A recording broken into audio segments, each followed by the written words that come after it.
So our big news for NBA free agency today is that KD has requested a trade from the Brooklyn Nets, and this is following the fact that that Kyrie Irving opted into his one-year deal left for $36 million, which means Brooklyn has him for at least one more year, and then he could be unrestricted next year, which isn't a good idea. Well, isn't a good scenario for Brooklyn at all because he could just leave next year.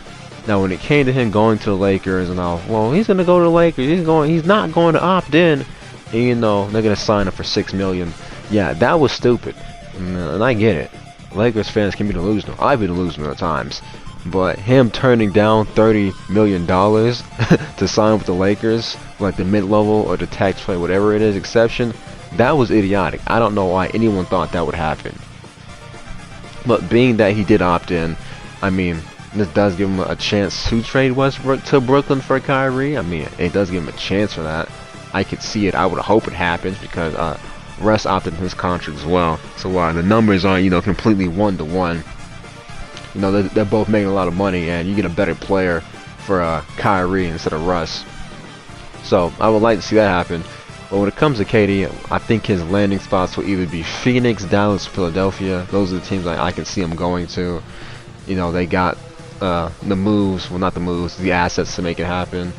Especially when it comes to Philadelphia.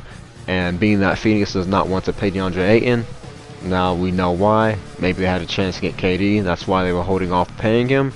Now if they don't get Kevin Durant, I still think they should pay DeAndre Ayton. I know the max will be a little bit pricey. It is the rookie level max, so it's not the big boy max like you give guys LeBron, Joel, and Stephen Curry. It's not that max.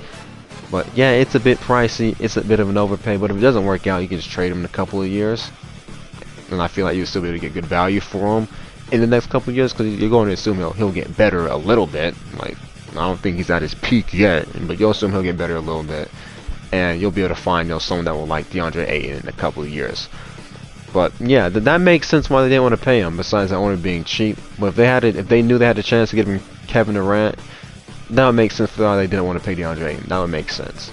The reason why I threw out Dallas is because they did have some stuff. Well, not some stuff. KD did like some stuff when it came to Dallas Mavericks players and following some of them. So I'm like, shot in the dark. Philadelphia, they just got the assets when it comes to Maxey, Harris, Thibault, and other stuff that they could trade for KD. But that's really all I got, man. I will wait until more of this because it's just early in free agency. Jalen Brunson did sign that deal with the Knicks for $110 million for 4 years. So yeah, that's an overpay, but it's the Knicks. Like, what do you expect? But without the way, ladies and gentlemen, y'all stay safe. I'm out.